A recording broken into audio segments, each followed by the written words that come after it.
Is there only one God in the Bible? Or are there many gods apart from Yahweh or Jehovah? That is the topic of our discussion today. Hello and welcome to another very important episode of Naked Truth. Today we shall be looking at the question, the many gods of the Bible. The many gods of the Bible. Last week we answered the question without any shadow of a doubt as to whether the Jews are God's chosen people. And we answered that question in the context of Yahweh being the God of the Jews.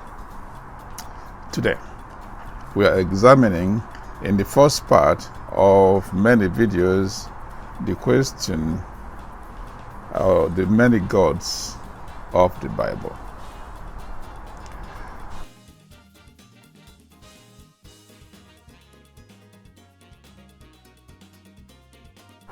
Now, if you know your Bible, it will be clear to you that there is evidence, ample evidence, of numerous gods in the Bible. Many different gods of different nations are referred to in the Bible. You have, beginning from the god El, you've got Yahweh, you've got Baal, you've got the gods of Egypt, you've got the god Molech, you've got Ashtoreth, you've got Milcom, you've got Asherah, you've got Chemosh, among other numerous gods mentioned. Now, I've made references, I've given biblical references for these gods in my previous video about whether Jews are God's chosen people. You may refer to that video for references about this. But I want to refer you to a statement from a popular Jewish publication, a Jewish newspaper called Haaretz. And it says like this, a link to this passage is in the description of the video. Among the books of the Bible, we find reference to a great many other gods, sometimes with explicit references to miracles performed by them. These gods are generally members of the West Semitic pantheon of gods, those worshipped by people speaking languages closely related to Hebrew. It's a Jewish publication based in Israel, and make it clear that there's no denial that there are many gods referenced in the Bible. In the next video, I'm going to discuss the chief among these gods called Elohim, or El for singular. So watch out for that. So it's clear there are numerous other gods referred to in the Bible. It's also clear that the Jews follow these other gods, but it's a matter for a different discussion. Another clear evidence of the presence of numerous gods in the Bible is the injunction to the Israelites not to worship other gods, not to worship any other god except Yahweh. Exodus 20:2-3. Exodus 20:2-3 says, I am the Lord your God. As I am Yahweh your God, who brought you out of Egypt, out of the house of bondage. You shall have no other gods before me. This injunction is repeated in different other places in Leviticus and Deuteronomy.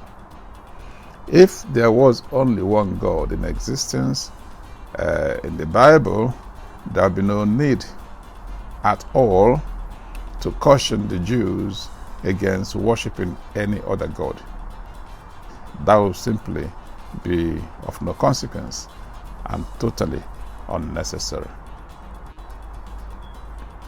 The other evidence of other gods in the Bible is the battle recorded in Exodus between the god of Egypt, or the gods of Egypt, and the God of Israel, Yahweh, the God of Israel.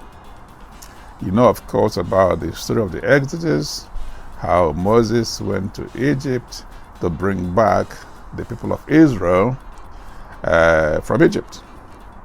Exodus 12 verse 12 says this, and this is the God of Israel, Yahweh speaking, "For I will pass through the land of Egypt on that night," that is the night of the Passover, "and will strike all the firstborn in the land of Egypt, both man and beast. And against all the gods of Egypt I will execute judgment. I am the Lord." That's I am Yahweh. So he was telling Moses that he was going to fight against the God of Egypt, and we showed them why he is Yahweh.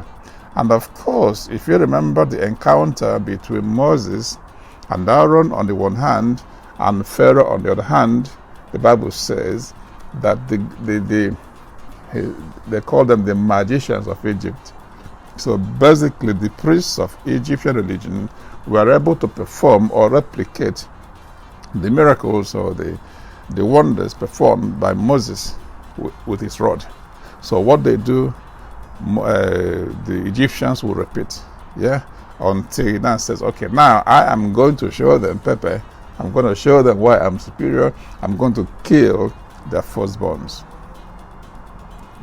So Yahweh, the God of Israel, was in battle here, according to the Bible, with the gods of Egypt and Pharaoh. Another clear evidence of the presence of other gods in the Bible was the fact, which reoccurs in numerous places in the Bible, that Yahweh or Jehovah is a jealous God. And this jealousy knew no bounds. Exodus 20 verse 5 says, "For I, the Lord," i.e. Yahweh, please, anywhere you see the Lord, is talking about Yahweh. "I, the Lord, thy God, am a jealous God, visiting the iniquity of the fathers upon the children unto the third and fourth generation of them that hate me." End of quote. Deuteronomy 13:6-10 continues this jealousy theme by stipulating death penalty for those who reject Yahweh in favor of other gods. I touched on this last week in the last video. Death for apostasy is a prime example or evidence of other gods, because you're afraid of those other gods, you are competing with them, and you don't want your people, the Jews, to go after them, and therefore you prescribe the death penalty against those who will be minded to follow other gods. So it is very clear, you cannot be jealous of something that doesn't exist. You can't be jealous of something of which you have no concern. Now, the final evidence I will cite today for the presence of many gods in the Bible is the fact that the Jews or the Hebrews in the Bible worshipped many other gods. And this worship, to the annoyance of Yahweh, was very prevalent. Beginning from the kings on to the commoners, they all indulged in this worship of other gods. King Solomon, King Ahab, all the kings, basically. All of them and their people were worshipping all these other gods. From Baal to Molech to Asherah to Milcom to Ashtoreth, name them. You will remember, of course, the famous contest in 1 Kings 18 between Prophet Elijah and the prophets of Baal and Asherah. That contest, in that story in 1 Kings 18, go to 19 to 46, it made it clear. It said all the prophets in Israel were prophets of other gods. Only Elijah was left as a prophet of Yahweh. All the people, including the king Ahab and other people, all the elites in the city, in the town, in the country, were all worshippers of Baal and Asherah, and therefore there was the need, therefore, to do a contest to prove whether Yahweh is still the valid God of Israel, or whether the people should continue the worship of other gods. You know the story of how Solomon's heart was taken by his foreign wives. You know about Jezebel and the worship of foreign gods he brought for the king Ahab and who followed it. You know about numerous times that the Jews were defeated, and they attributed that defeat in wars to their disobedience and worship of other gods, to the extent that their final defeat and deportations out of Israel was attributed to their worship of other gods. So this is a pervasive issue. It's all over the place in the Bible. And of course, if you go through the prophets, they were constantly lamenting that the people of Israel have left Yahweh and were worshipping other gods. From Isaiah to Jeremiah, Ezekiel, Hosea, all of them were making this lamentation. Now, I made the point that the worship of God, if you go through the Kings, 1 Kings, 2 Kings, Chronicles, is a constant refrain that this king did evil in the eyes of Yahweh because he followed other gods. It was Josiah in 2 Kings 23 that followed Yahweh truly according to the Bible and began a reform to restore the worship of Yahweh in Israel. And this included the destruction of the images and monuments and the priests and prophets of Ashtoreth, of Baal, of Molech, and other gods. It was Josiah, King Josiah, that tried to revive the worship of Yahweh. So it's very clear in the Bible, therefore, that there were many, many other gods, and this always challenged the supremacy of Yahweh, and as a matter of fact, won the hearts of the Jews, to the annoyance and anger of Yahweh.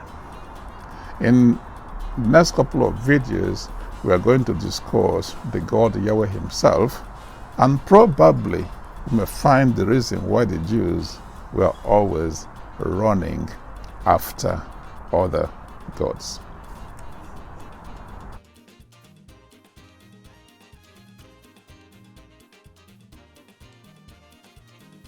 So clearly, therefore, what we have in the Hebrew Bible is not monotheism as we understand it.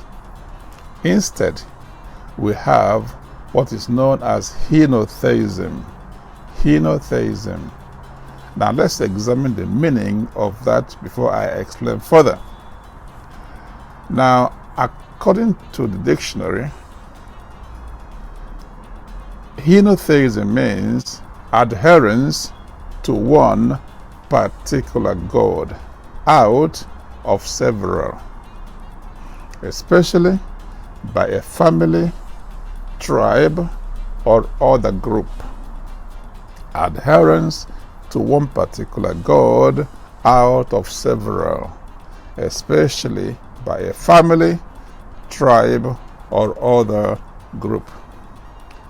According to Merriam-Webster Dictionary, henotheism means the worship of one God without denying the existence of other gods. Clearly, without any equivocation, the Hebrew Bible makes it clear that there are other gods belonging to other nations and other peoples. However, the Jews should not worship those. That the Jews should worship only Yahweh, their Lord. So if you want to call that monotheism, it's simply monotheism for the Jews, in the sense that for them, only one God is theirs. Other people have their own gods. The Bible did not deny this at all, but makes it abundantly clear that these other gods were there and that Yahweh was jealous of them. Now let's go back a bit to Harris newspaper article. Now it says, and I quote, "But note that they, i.e. the writers of the Bible, didn't claim other gods do not exist. They only stated that their worship was forbidden by Yahweh." Or, as Exodus 34:14 has it, "For thou shalt worship no other God, for the Lord, whose name is jealous, is a jealous God."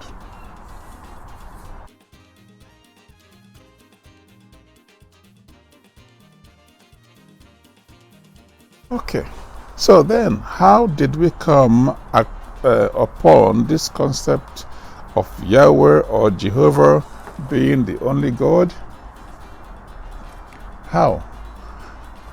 If it is clear in the Bible that other nations and other peoples have their own gods. Now, this notion of Yahweh as the only God or the only true God is a late development by those who were championing the cause of the worship of Yahweh. We call them the Yahwehs, if you like. And this began at the time of Moses, because Moses was the lawgiver, basically the architect of the Yahwist religion. Because before that, Abraham, as we shall see, was actually not a worshipper of Yahweh. Neither was Isaac nor Jacob. These people were followers of Elohim. But in the time of Moses and upwards, they began to combine the two together and then eventually began to replace El with Yahweh. But we shall discuss that in details next video. Isaiah 45 verse 5 says, I am the Lord, and there is no other. I am Yahweh, and there is no other. There is no God besides me. I will guard you I will guard you, though you have not known me. So this idea of Yahweh being the only one or the only true one then began to take hold in Israel until it replaced altogether El and the other gods. You can find this theme also in Isaiah 47 verse 8, Deuteronomy 4:33 to 36, 2 Samuel 7:22, 1 Corinthians 10:19 to 20.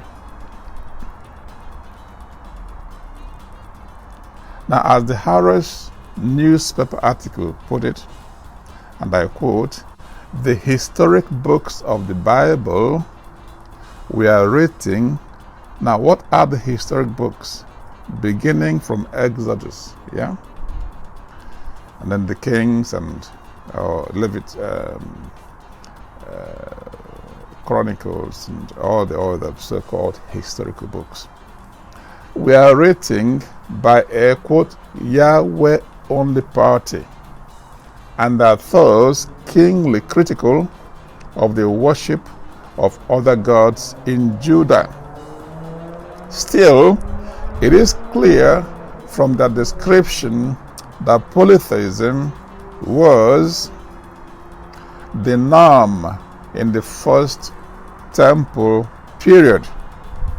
It was only during King Josiah's reform that the Yahweh only party really took control and began pushing other gods out of Judean minds. That's very clear, isn't it? So, like I said, it was a contest of the gods, a contest of devotion, and then Moses, from the time of Moses and other pushers of Yahweh, they began to insist that Yahweh is the only one. And of course, this mindset and this claim is the foundation based on parochialism, parochial thinking, narrow-mindedness, of bigotry in religion, and fanaticism, and denial of freedom of worship to people. It's either mine or no other. And that's part of the problem we are facing today in organized religion. So thank you for watching. If you like the video, please click on the like button. Help share the video to other people. Help us to promote our content by subscribing. Your comments are welcome. And if you want to get all the videos we post, please engage the notification bell so you don't miss a thing. In this channel, we try to teach things you will not hear in the church, even though they are true.